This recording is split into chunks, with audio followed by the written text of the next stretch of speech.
ായിട്ട് ബന്ധപ്പെട്ട് നിൽക്കുന്ന കുട്ടികളൊക്കെയും പരമാവധി 10 ഖത്മെങ്കിലും കുറയാതെ നമ്മൾ എന്ത് ചെയ്യണം? എല്ലാവരും ഓതണം എല്ലാ കൊല്ലവും. അതുപോലെ ഇവിടെ വന്ന് ഇവിടെ താമസിച്ചും ഇവിടെ നിന്നും ഓതുന്നവരുണ്ട്. അല്ലാതെ വീടുകളിലും അല്ലാതെയൊക്കെ ചെറിയ കുട്ടികൾ മുതൽ വലിയവർ വരെ എല്ലാവരും ഖുർആൻ ഓത്ത് വർദ്ധിപ്പിക്കലുണ്ട്. ഉസ്താദുമാരായാലും വയത് പറയുന്ന പായസനി ഉസ്താദാകട്ടെ മറ്റുസ്താദുമാരാകട്ടെ ഓലൊക്കെയും റമദാൻ ഷരീഫ് വരുമ്പം പ്രത്യേകം ഖുർആൻ ഓതുന്നതിലും ദിക്ർ ചെല്ലുന്നതിലും ഇബാദത്തിലും അതുപോലെ നമ്മൾ ഒരുമിച്ച് കൂടുന്ന ചെറിയ സദസ്സുകളും റമദാൻ ഷരീഫിന്റെ മഹത്വവും ഒക്കെ പറഞ്ഞുകൊണ്ട് നീങ്ങുന്ന സദസ്സുകളാണ് നമ്മൾ കൂടുതൽ നടത്തുന്നത്. അതിനർത്ഥം നമ്മൾ ഈ പറയുന്ന കാര്യങ്ങളോ ഇത് മനസ്സിലാക്കി കൊടുക്കുന്ന സംഭവങ്ങളോ നമ്മൾ റമദാനിൽ നിർത്തിവെക്കുക എന്നുള്ളത് അതെന്തോ ഒരു മോശപ്പെട്ട കാര്യമായിട്ടോ ഒരു പേച്ച കാര്യമായിട്ടോ ഒരു തെറ്റോ കുറ്റോ ആയിട്ടോ അല്ല. അതിനേക്കാൾ നമ്മൾ കൂടുതൽ പരിഗണിക്കേണ്ടത് റമദാനിൽ തിലാവത്തുൽ ഖുർആനാണ്, മറ്റ് ഇബാദത്തുകളാണ്. മറ്റുള്ള ഇബാദത്തുകളിൽ കൂടുതൽ ശ്രദ്ധ കൊടുക്കേണ്ട മാസമാണ് ഇത് റമദാൻ ഷരീഫ് എന്നുള്ള നിലക്ക. അല്ലാതെ അത് അത്രയും ഗൗരവത്തിൽ ഉണർത്തിക്കൊടുക്കേണ്ട സമയം തന്നെയാണിത്. അതത്രയും കഠിനമായി തന്നെ പറഞ്ഞ് മനസ്സിലാക്കി കൊടുക്കേണ്ട നേരാണിത്. ദീന് ഫസാദാക്കലും ദീന് നാശമാക്കലുമായി ഉലമാ ഇറങ്ങി 4 ഭാഗവും അങ്ങോട്ടും ഇങ്ങോട്ടും. ഇപ്പൊ നോക്കിയാൽ ഒരുപാട് വലിയമാരെ കണക്ക് നോക്കിയാൽ റമദാൻ ഷരീഫിൽ ഓല മെയിൻ ജോലി എന്താ? റമദാനിൽ ഒരൊറ്റ ഒന്നും അധികവും ഇവിടെ ഉണ്ടാവില്ല. ഒക്കെ ദുബായിലായിരിക്കും, അല്ലെങ്കിൽ സൗദിയിലായിരിക്കും, അല്ലെങ്കിൽ ഖത്തറിലായിരിക്കും, ഒമാനിലായിരിക്കും, ബഹ്റൈനിലായിരിക്കും, കുവൈത്തിലായിരിക്കും. ഇങ്ങനത്തെ ഗൾഫ് രാഷ്ട്രങ്ങളിലായിരിക്കും വലിയമാരൊക്കെ. എന്തിനാ? ഖുർആൻ ഓതാൻ പോയതാ, ഇബാദത്തെടുക്കാൻ പോയതാ. എന്താ പണി? ആടെ പോയിട്ടുള്ള ആൾക്കാരടുത്തൊക്കെ പോയിട്ട് പണം എരന്നുണ്ടാക്കണ പണിയാ. ഏത് അമ്പിയാക്കളെ വിറാസത്താത്? റമദാൻ മാസത്തിൽ പിരിവ് നടത്തുന്ന പരിപാടി. റമദാൻ മാസത്തിൽ ഇങ്ങനെ പിരിവ് പ്രത്യേകം ഒരു അമലായി എല്ലാ സ്ഥലത്തും പോയിട്ട് പൈസ പിരിക്കുക എന്നുള്ളത് റമദാനിൽ ഒരു അമലായിട്ട് ഏത് അമ്പിയാക്കളെ വാരിസഭയില് അങ്ങനെ ഏത് അമ്പിയ ചെയ്ത് റമദാൻ മാസത്തിൽ പൈസ പിരിക്കാൻ പോണ പണി? റമദാൻ മാസമാകുമ്പം തിലാവത്തുൽ ഖുർആൻ കൂടുതൽ ഖുർആൻ ഓതിന ഇമാം ഷാഫിഈ. റമദാൻ ആകുമ്പോൾ കൂടുതൽ ഓതുകഴിഞ്ഞു. ബലെന്ത് ഷാഫികള? റമദാൻ മാസാകുമ്പം കൂടുതൽ ഇബാദത്ത് എടുക്കഴിഞ്ഞു. അല്ലാത്ത സമയങ്ങളിലൊക്കെയും ഓതുന്നതിനേക്കാൾ കൂടുതൽ ഖത്മ് ഇമാം ഷാഫി ഒക്കെ റമദാനിൽ ഓതുന്ന. ഇമാം അബൂ ഹനീഫ് റഹിമഹുല്ലാ ഖിയാമുൽ ലൈൽ ദീർഘമായിട്ടുള്ള ഖിയാമുൽ ലൈൽ ഉണ്ടാകും. ഒരായത്ത് തന്നെ മടക്കി മടക്കി മടക്കി ഓതി സുബഹി വരെ ആയിപ്പോയ രാത്രികൾ റമദാനിൽ ഇമാമുൽ അഅ്ലം അബൂ ഹനീഫ റളിയല്ലാഹു അൻഹു അവരെ കാണാൻ വേണ്ടി റമദാൻ ഷരീഫിൽ വന്ന് ഇമാം അബൂ ഹനീഫനെ കാണാൻ ദൂരെ നാട്ടിൽ നിന്ന് വന്ന ഒരാൾ പറയുന്ന സംഭവം കാണാം. ഞാൻ ഇശാഇന്റെ സമയത്തെത്തി. മൂപ്പരെ വെയിറ്റ് ചെയ്തുകൊണ്ടിരുന്നു. കുറച്ച് സമയം കഴിഞ്ഞ് മൂപ്പര് ഖിയാമുൽ ലൈലിന് വേണ്ടി നിന്നു. മൂപ്പര് നിസ്കരിക്കാൻ തുടങ്ങി. സുബഹിയാകുന്നത് വരെ ഇമാമുൽ അഅ്ലം അബൂ ഹനീഫ നിസ്കാരത്തിൽ തന്നെയായിരുന്നു. ഈ ഇമാമീങ്ങളെ വഴിയിലാണ് നമ്മൾ ഉള്ളതെങ്കിൽ, ഈ ഇമാമീങ്ങളെ വാരിസീങ്ങളാണെങ്കിൽ റമദാൻ മാസമാകുമ്പം തിലാവത്തുൽ ഖുർആൻ വർദ്ധിപ്പിച്ചവരാണവര്. കൂടുതൽ ദിക്റുകളും സ്വലാത്തുകളും അമലുകളും ഇബാദത്തുകളും കൂട്ടിയവരാണവര്. ഇതോ തറാവീന് വരെ സാരല്ല, വേറെ ഒന്നിനും സമയമല്ല. വയലു അറിയാൻ വരെ പ്രത്യേക സമയമല്ല, പിന്നെ കൂടുതൽ സമയവും. കാരണം റമദാനിലാവുമ്പം 10 റുപ്യ കൊടുത്താൽ 100 റുപ്യന്റെ കൂലി ഉണ്ട് എന്നുള്ള ഹദീസ് ഉള്ളത് കൊണ്ട് തന്നെ ഏറ്റവും കൂടുതൽ പിരിക്കാൻ ഏറ്റവും പുണ്യകർമ്മമായിട്ടുള്ള അമലാക്കി അതെടുത്തതാ. ഈ രാഷ്ട്രീയക്കാരെ മുന്നിലും വലിയ പണക്കാരെ മുന്നിലും ഒക്കെ പോയി ഞെളിഞ്ഞ് കുത്തിരുന്നിട്ട് ഇങ്ങനെ ഫോട്ടോ എടുത്തിട്ട് വലിയ അഭിമാനത്തോടു കൂടി വിടുക. അതാണ് ഇപ്പം ആലിമീങ്ങളെ റമദാനിലെ ഏറ്റവും വലിയ ജോലി. ഇപ്പം ഇവിടെ ഉള്ള വലിയ വലിയ മൊയ്ലാമാർ തന്നെ ഈ പറഞ്ഞ മടവൂര് ഷെയ്ഖ്, അവരെ കുറിച്ച് ഈ ഉള്ള മഹത്വമൊന്നും പറയാൻ പാടില്ല, റസൂലിന്റെ കോലത്തിൽ ചെലുത്താൻ വരുന്നു പറഞ്ഞ ആ മൊയ്ലാര്. ഇതുപോലുള്ള ആളുകളൊക്കെ ഇപ്പം റമദാനിലുള്ള ഏറ്റവും വലിയ അമലെന്താ? റമദാൻ 2-3 ആയപ്പോൾക്ക് ദുബായിലും മറ്റിടത്തിലും ഒക്കെ ഉള്ള വലിയ പൈസക്കാരെ പോലെ ലാവല് അവിടെ പോയി കുത്തിരിക്കുക. ചെരിഞ്ഞ പോട്ടം, നേരെയുള്ള പോട്ടം, കുഞ്ഞു നിന്ന പോട്ടം, ചെരിഞ്ഞു നിന്നിട്ടും ചിരിച്ചിട്ടും ഉളുപ്പുണ്ട് അതിനൊക്കെ. ഉലമാഇന്റെ മുറുവത്ത് വേണ്ടേ? ഒരു പണക്കാരന്റെ മുമ്പിൽ തല കുനിച്ച് താന്ന് നിൽക്കണോനാ ആലിം? ഓനാണോ ദീന് പറയാൻ? ഓനാണോ ഏൽപ്പിക്കപ്പെട്ട്? ഒരു പണക്കാരൻ ഇങ്ങനെ കയറി വരിക, അള്ളാന്റെ റസൂലിന്റെ മജ്ലിസ് നടക്കുക. എറണാകുളത്തെ ഹുബ്ബുർ റസൂൽ, അതിലൊരു മൈലാർ ഇങ്ങനെ വയല് പറയാ. അന്നേരം ഒരു വലിയ പൈസക്കാരനൊരു ചങ്ങായി കയറി വരുന്നു. അന്നേരം ഈ മൊയ്ലാര് പറയാന്ത്, നിന്റെ കരളിന്റെ ആര മജ്ലിസാ? ഹുബ്ബുർ റസൂൽ കോൺഫറൻസാ. കരളിന്റെ കഷ്ണാണ് എന്റെ റസൂല് എന്ന് പറയുന്ന കോൺഫറൻസിൽ ഇവൻ കേറി വരുന്ന സമയത്ത് എന്താ പറയണത്? എന്റെ കരളിന്റെ കഷ്ണമാണ് കേറി വരുന്നത്. ആരെ പറ്റി? അയാളെ വലിപ്പം കൂട്ടി പറഞ്ഞാൽ അയാളുടെ അടുത്ത് കിട്ടണേ മറ്റവന്റെ അടുത്ത് 1000 റുപ്യ 1 ലക്ഷം കിട്ടുമെങ്കിൽ ഇയാൾ 1 കോടിയാ കൊടുക്കുക. 4 മഹത്വം കൂട്ടി പറഞ്ഞാൽ കട്ടിയിൽ പൈസ കിട്ടും. അള്ളാന്റെ ഔലിയാക്കന്മാരെ മുമ്പ് പോയിരുന്നതിനെ പറ്റിയോ അതിന്റെ വീഡിയോ ഫോട്ടോ വരുമ്പോ അതിനെ പറ്റി പറയണ എന്താ? അത് പുറത്ത് വന്നാൽ പറയും അത് ഞങ്ങൾ സ്ഥലക്കച്ചവടത്തിന് പോയതാണ്. അത് പറയാൻ ധൈര്യമില്ല. ഞങ്ങൾ പോയത് അള്ളാഹുവായി ബന്ധപ്പെട്ട നിലക്കുള്ള ഒരു മഹാനാന്ന് കേട്ടപ്പോ ഞങ്ങൾ അതിന് പോയതാണ് എന്ന് പറയാൻ ധൈര്യമില്ല. അതേ സമയത്തോ പണക്കാരന്റെ മുമ്പിലും രാഷ്ട്രീയക്കാരന്റെ മുമ്പിലും ദുനിയാവിന്റെ എന്തെല്ലാം പളവളപ്പുള്ളവന്റെ മുമ്പിലും പോയിട്ട് ഭയങ്കര ഇസ്സത്ത്, ഓല മുമ്പിലൊന്നും ഇരിക്കാൻ കഴിയാന്ന് പറഞ്ഞാൽ, ഓല പോലെ നോമ്പുറക്ക് വിളിച്ചു കിട്ടുക എന്ന് പറഞ്ഞാൽ അതൊരു അഹ്ലുബൈത്തിന്റെ തങ്ങളെ വീട്ടിലോ ഏതെങ്കിലും ഒരു മഹാന്റെ വീട്ടിലോ ഒരു വലിയന്റെ വീട്ടിലോ ക്ഷണിക്കപ്പെടുന്നതിനേക്കാൾ കൂടുതൽ സന്തോഷം ഒരു പണക്കാരന്റെ മുമ്പിൽ ഇരിക്കുന്നതിന്, ഓന്റെ കൂടെ ഒരു ഫോട്ടോ എടുക്കണതിനൊക്കെയാണ് ഇപ്പൊ എന്ത് ഏറ്റവും വലിയ വില. ഇതല്ലേ ദുഷിച്ച ഉലമാ ഉൽ മാൽ, ഉലമാ ഉൽ ജാഹ്. അള്ളാന്റെ റസൂല് പറഞ്ഞില്ലേ ഏറ്റവും ദുഷിച്ച ആലിമീങ്ങൾ എന്ന് പറഞ്ഞത് ആരാ? പണത്തിന് വേണ്ടി എന്തു കോലവും കെട്ടണോൽ. വയ്യ, നടക്കാനും ആകുന്നില്ല, പോകാനും ആകുന്നില്ല.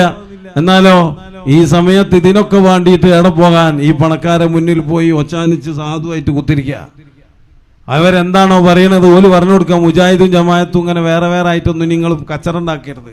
അങ്ങനെ തർക്കുന്ന നമുക്ക് എല്ലാവരുമായിട്ട് ഒപ്പരായിട്ടാ പോണ്ടി. ഇപ്പൊ ആരാ ഷെയ്ഖ്? ആരാങ്ങളെ മുറബിയായ ഷെയ്ഖ് ബനല്ലേ? ഈ പണക്കാരല്ലേ നിങ്ങളെ തർബിയത്ത് ചെയ്യണേ? ഇവലാണ് ആര്? എന്നിട്ടോ ഷെയ്ഖന്മാരില്ലാന്നറിയാ. ശരിക്കും മശായിഖന്മാര് ഏത് കാലത്തുണ്ട്, ഇങ്ങക്കിനി ഒരു കാലത്ത് പോലെ കിട്ടൂല. കാരണം എന്തുകൊണ്ടാ? നിങ്ങളെ ഷെയ്ഖന്മാരാക്കി വെച്ചത് ആരെയാ? മുതലാളിമാരെ, പണമുള്ളവനെ. അത് വേണം. കുറച്ച് പണം ഉണ്ടാകുമ്പോൾ ഓന്റെ വിചാരം ഓനാണ് ഇവിടെ ഏറ്റവും വലിയ ഹുങ്കുള്ളവൻ, ഓനാണ് വലിയ തറവാടുള്ളവൻ, ഓനാണ് വലിയ പ്രതാപമുള്ളവൻ. പണം ആണ് ഇസ്സത്ത് എന്ന് മനസ്സിലാക്കി വെച്ചതുപോലത്തെ എത്രയോ വലിയ വലിയ പണക്കാരൊക്കെ കഴിഞ്ഞു പോയിട്ടുണ്ട്. അതൊന്നും അവർക്ക് ഉപകാരപ്പെട്ടിട്ടില്ല. പണം ഉണ്ടാകലാണോ ഇസ്സത്ത്? കുട്ടികൾ ഉണ്ടാകലാണോ ഇസ്സത്ത്? ഒരുപാട് വലിയ തറവാടും പൊരയും സ്വത്തും ഉണ്ടാകലാണോ ഇസ്സത്ത്? ഇതൊന്നും അല്ല ഇസ്സത്ത്.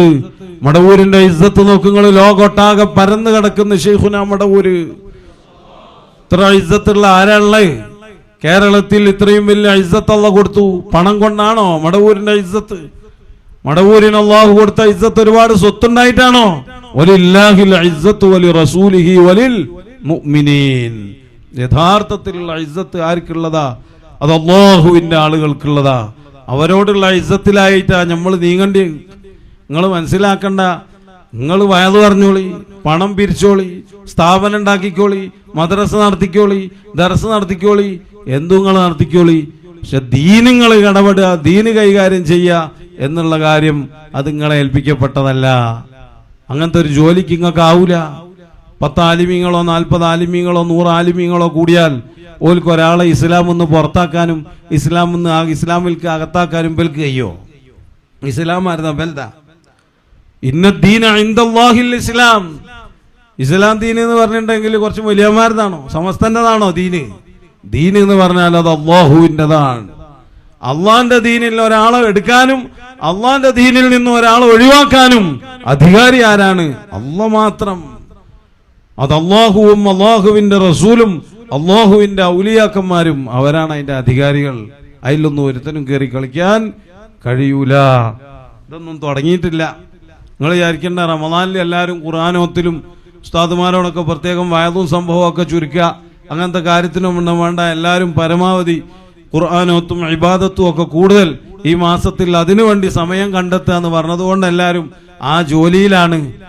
റമദാൻ കഴിഞ്ഞ് കഴിയുമ്പം ഷവ്വാലിൽ ഷെയ്ഖുന മടവൂരിന്റെ മദുഹവായിട്ട് നമുക്ക് ഇറങ്ങാനുണ്ട്. ഷെയ്ഖുന മടവൂരിന്റെ മദുഹവായിട്ട് ഇറങ്ങുമ്പം തന്നെ ആ മടവൂരിൽ നിന്ന് നിന്ദിക്കാൻ ഇവിടെ നിന്ന് ഇറങ്ങി പുറപ്പെട്ട കുറച്ച് സംഘമുണ്ട്, ഉപജാഗപ സംഘം. എന്താ അതന്നെ, അതിനൊക്കെ നശിപ്പിച്ച് പൂർത്തിയാക്കി ഇവിടെ തീർക്കേണ്ടി തന്നെ ഉണ്ട്. അതിനുള്ള പ്രത്യേക ഇറക്കം തന്നെ ഈ ഷവ്വാലിന്. അത് ചെറിയ ഇറക്കല്ല, അതിലെ നിങ്ങൾ കണ്ടിട്ട് ഷവ്വാലല്ല, അടുത്തിരി വരുന്ന ഷവ്വാൽ. അത് 1.5 ഇറക്കമുള്ള ഷവ്വാലാ. ഷെയ്ഖുന മടവൂരിനെ നിന്ദിച്ച് ഷെയ്ഖുനാനെ കുറവാക്കി ഏതെല്ലാം ഭാഗത്തുനിന്ന് ചെറിയ ശബ്ദം ഉണ്ടാക്കി അവനൊക്കെ ഉണ്ടോ ഓരോരുത്തനെയും തെരഞ്ഞു പിടിച്ച് കണക്കിന് കൊടുക്കണ ഷവ്വാലാ വരുന്നത്. ഒരാളെയും വിടൂല. ചെറിയ ഡോസുള്ള സാധനമൊക്കെ പുറത്തേക്ക് വന്നിട്ടുള്ളൂ. നിങ്ങൾ പേടിക്കല്ലേ, ഇപ്പോഴേക്ക് ബേജാറാകൊന്നും ചെയ്യണ്ട. അതിന്റെ വലിയ വലിയ വസ്തുക്കളൊക്കെ എന്ത് ചെയ്യാനുണ്ട്, ഇറങ്ങാനുണ്ട്. ഒക്കെ ഹസനി ഉസ്താദിനെ ഏൽപ്പിച്ചു കൊടുത്തിട്ടുണ്ട്. ഓരോന്ന് എപ്പോഴാണ് വേണ്ടിയെന്ന് വെച്ചാൽ അതിന്റെ സമയത്ത് കൈകാര്യം ചെയ്യാൻ. മദീനി മുലിയാമാരെ ഫിത്നയും ഈ ഫസാദും ഒരുപാട് ഔലിയാക്കളങ്ങൾ വേദനിപ്പിച്ചിട്ടുണ്ട്, ഒരുപാട് മഹാന്മാരെ നിന്ദിച്ചിട്ടുണ്ട്, ഒരുപാട് ഉന്നതന്മാരായ ഉലമാ ഇനങ്ങളെ അടങ്ങേറാക്കിയിട്ടുണ്ട്. അതിന്റെ ശാപങ്ങളെ തലയിലുണ്ട്, അതിന്റെ തിരിച്ചടി അങ്ങക്ക് വരുന്നത്. ആ കാലം കഴിഞ്ഞിനി മൊയ്ലിയന്മാരെ കാലം തന്നെ വിടല്ല. ഇനി വരുന്നത് നാടന്മാരായ മനുഷ്യന്മാരെ കാല. അത് അല്ലാഹുവിന്റെ ഔലിയാക്കന്മാരിലൂടെ സ്വാലിഹ്യങ്ങളിലൂടെ അതിവിടെ ഉയർന്നു വരെന്നെ ചെയ്യും. അതിന് ആരൊക്കെയാണോ വേണ്ടത്, അഹ്ലുബൈത്തിൽ നിന്ന് വേണ്ടി ഒരു ഓലുണ്ടാവും, സാധാരണക്കാരിൽ നിന്ന് വേണ്ടി ഒരു ഓലുണ്ടാകും, ഉലമായിൽ നിന്നും നല്ല മൊയ്ലിയന്മാരും ഇനിയുണ്ട് ഒരുപാട്. അങ്ങനത്തെ ആളുകളിൽ നിന്നൊക്കെ കൂടേണ്ടി പോലെ അതിലൊക്കെ കൂടും. അള്ളാഹുവിന്റെ റസൂലിന്റെ ഇസ്സത്ത് നിലനിർത്തി അള്ളാഹുവിന്റെ ഔലിയാക്കന്മാരെ മഹത്വം സ്ഥിരപ്പെടുത്തി യഥാർത്ഥ സുന്നത്ത് ജമാഅത്ത് മുസ്തഖീമായ ആ മാർഗം ഇവിടെ തെളിയിച്ചെന്നെ വരണം. അതൊരു കേരളത്തിൽ മാത്രമല്ല. നിങ്ങൾ ഇനി തിരിച്ചു വന്നിട്ട് ഒരു കേരള യാത്ര നടത്തിയിട്ടാണ് തീരുമാനാക്കിക്കാളാ എന്ത് വന്ന ക്ലിപ്പും സംഭവമൊക്കെന്ന് പറഞ്ഞാൽ നടക്കൂല കുട്ടികളെ. സംഗതി ഇനി വരാൻ പോണേയുള്ളൂ. ഡസൻ കണക്കിന് സാധനം നിങ്ങൾ വിചാരിച്ച തന്ത്രത്തിൽ നിന്നൊന്നും നിൽക്കൂല. അടങ്ങി ഒതുങ്ങി അന്ന് മുശായിഖന്മാരെ ഹദറത്തിൽ നിങ്ങൾ വന്നപ്പം അവരിങ്ങളോട് പറഞ്ഞു തന്നിരുന്നു, ഒരാളും ഒരാളെയും ചീത്ത പറയണ്ട, നിങ്ങളെ പണിയായിട്ട് പോയിക്കോളി, ഓല പണിയായിട്ട് പോവും. പറഞ്ഞതിനനുസരിച്ച് അടങ്ങി ഒതുങ്ങി ഒരുത്തിയിൽ നിന്ന് കൂടുകയാണ്, നിങ്ങളെ കാര്യമായിട്ട് നീങ്ങുകയാണ് എങ്കിൽ നിങ്ങൾക്ക് നന്ന്. അല്ല നിങ്ങളിതെല്ലാം കൂടി ഒന്ന് തീരുമാനമാക്കാന്നുള്ള ആൾക്കാണെങ്കിൽ എന്നാ പിന്നെ നമുക്കത് ഫുള്ളായിട്ട് തീരുമാനമാക്കിക്കാളാം എന്നുള്ള നിലയ്ക്ക് തന്നെയാണ് മഹാന്മാരെയും മശായിഖന്മാരെയും കാലഘട്ടത്തിലെ ഉന്നതന്മാരായ ഔലിയാക്കന്മാരെയും ഒക്കെ നിർദ്ദേശം. അപ്പോൾ അത് അതിൻ്റെ വഴിക്ക് ഭംഗിയായിട്ട് തന്നെ എന്ത് ചെയ്യും, അത് നടക്കും. നമുക്ക് മൗലൂദ് ഓതാനുണ്ട്, നോമ്പറിൻ്റെ സമയമായി. ഏതായാലും നമ്മൾ വളരെ സൂക്ഷിക്കണം, ശ്രദ്ധിക്കണം. ഒരൊറ്റ മൊയ്ലിയാരെ ഫിത്നയിലും കുടുങ്ങിപ്പോണ്ട. ഒരൊറ്റ മൊയ്ലിയാരുണ്ടാവൂല മരിക്കണ നേരം, ഒരാളും ഉണ്ടാവൂല നമ്മളെ ഖബറിൽക്ക്. ഒരു സംഘടനന്റെ മെമ്പർഷിപ്പും ആടെ ഉപകാരപ്പെടൂല. അതൊന്നും എടുത്തിട്ടെന്തോ വലിയ സാധനമെന്നും വിചാരിച്ചിട്ട് പെട്ടിയിൽ തങ്കേരിച്ച് കൊണ്ടുവന്നിട്ട് യാതൊരു കാര്യമില്ല അതിനെക്കൊണ്ട്. അതുകൊണ്ട് നാളെ നമുക്ക് അള്ളാന്റെ അടുക്കലേക്ക് ഒരു ഉപകാരം ഉണ്ടാവില്ല. പൈസ കൊടുത്താൽ എന്തിനും ഏതിനും എങ്ങോട്ടും നീങ്ങുന്ന രൂപത്തിൽ ഉലമാ അധപ്പതിച്ചുപോയി. വലിയൊരു വിഭാഗം ഉലമാ അങ്ങനെ തന്നെ നാശായിപ്പോയി. അള്ളാഹു നമ്മളെ കാക്കട്ടെ. നമ്മളെ ആലിമീങ്ങളെയും മുതഅല്ലിമീങ്ങളെയും പ്രത്യേകം അള്ളാഹുവിന്റെ ഔലിയാക്കന്മാരെ കാവൽ അള്ളാഹു നൽകട്ടെ. നമ്മളെ കൂടെയുള്ള കുട്ടികളും മുതഅല്ലിമീങ്ങളും ഒരുപാട് വലിയമാരൊക്കെ ഉണ്ടോ, ഒക്കെ ശ്രദ്ധിക്കണം. നമ്മളെപ്പോഴും പണം എന്നതിനെ മുഖ്യമാക്കി എടുക്കാൻ പാടില്ല. നമ്മളെ ആളുകളുടെ ഇടയിലുള്ള സ്ഥാനവും നിലയും വിലയും അതൊന്നും നമ്മളൊരു പ്രത്യേക സംഭവമാക്കി എടുക്കരുത്. അതൊന്നും അല്ല നമ്മളെ വിഷയം. നമ്മൾ അള്ളാഹുവിന്റെ മാർഗത്തിൽ ഹക്കായ ദീനിൽ അള്ളാഹ് ഇഷ്ടപ്പെട്ട ആളുകളോട് ഒന്നിച്ചുള്ള ഒരു യാത്ര, അത് ഓലെ തൃപ്തിയിലായി കിട്ടുക ദുനിയാവിൽ. അതാണ് ദുനിയാവ്. അവരൊക്കെ കൈപിടിച്ചുകൊണ്ട് നമ്മളെ കൂട്ടിക്കൊണ്ടുപോകുന്ന അവസ്ഥയിൽ റൂഹ് പിരിയുന്ന മൗത്ത്. നാളെ ഖബറിലെത്തിയാൽ അവരുണ്ടാകും നമുക്കവിടെ സഹായത്തിന്. അള്ളാഹു ഏൽപ്പിച്ച പ്രത്യേകക്കാർ. ആ ഉറപ്പിൽ നമുക്ക് അവിടെ എത്താൻ കഴിയണം. അവിടെ അവരുണ്ടാകുക തന്നെ ചെയ്യും. എല്ലാം കഴിഞ്ഞ് മഹ്ശറയിലെത്തിയാൽ ഗൗസുൽ ആദം പറഞ്ഞതുപോലെ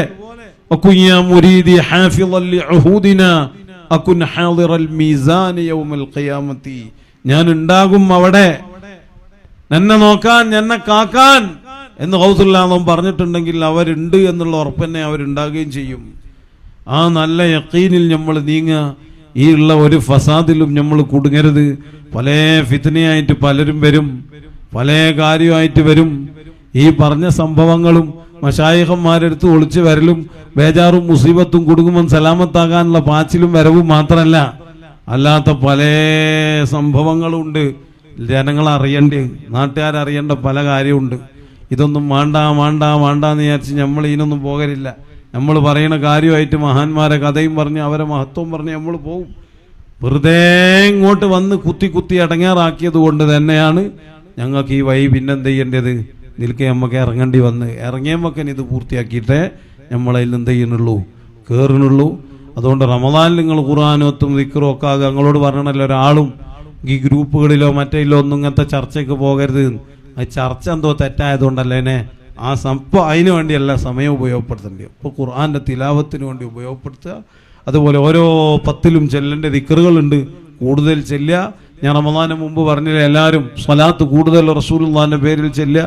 അതിലൊക്കെ എല്ലാവരും ജോലിയാകുക. ചെറിയ കുട്ടികളൊക്കെ അത് കൗണ്ടറൊക്കെ ആയിട്ട് എല്ലാവരും സ്വലാത്തൊക്കെ ഉസാറായിട്ട് ചെല്ലുന്നുണ്ട്. അങ്ങനെ കുട്ടികളൊക്കെ ഖുർആൻ ഓതാൻ അറിയാത്തോല്, ദിക്റെല്ലാൻ അറിയാത്തോലൊക്കെ മുത്ത് റസൂലിന്റെ പേരിൽ കൂടുതൽ സ്വലാത്ത് റമദാനിൽ ചെല്ലുക.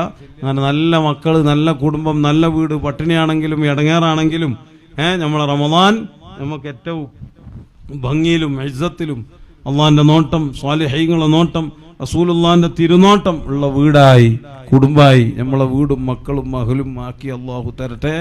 എല്ലാ ഇടങ്ങേറുന്നും ബലാവുന്നും സുയിപ്പുന്നും കുടുക്കുന്നും മുസീബത്തുനിന്നും പ്രശ്നങ്ങളിൽ നിന്നും കടങ്ങളിൽ നിന്നും ഒക്കെയും അള്ളാഹ് നമ്മൾക്ക് സലാമത്തും ഫത്ഹും നൽകട്ടെ. ഈ റമദാനു ഷരീഫ് നമുക്കൊരു പ്രത്യേകം റമദാനാണ്. വരുന്ന ശവ്വാൽ നമുക്ക് അതിനേക്കാൾ പ്രധാനപ്പെട്ട ശവ്വാലുമാണ്. അപ്പം അതിനൊക്കെ ഒരുങ്ങിയിട്ടെല്ലാവരും ഷെയ്ഖുനാൻ്റെതായിട്ടുള്ള പേരിലും ഖത്തൊക്കെ ഓതുക. മടവൂർ ഷെയ്ഖുനാൻ്റെ പേരിൽ 7 ഖത്തവും 10 ഖത്തൊക്കെ ഓതുമ്പോൾ ഒരു ഖത്ത് ആർക്ക്? റസൂലുള്ളാഹിക്കൊരു ഖത്ത് ഓതുക. അതുപോലെ ഷെയ്ഖുനാ മടവൂരിൻ്റെ പേരിൽ ഖത്മ് ഓതുക. പിന്നെ നമ്മളിൽ നിന്ന് മരിച്ചു പോയാലും മറ്റവർക്കൊക്കെ എന്ത് ചെയ്യുക, അതൊക്കെ ഹദിയ ചെയ്ത് കൊണ്ട് ഓതുക.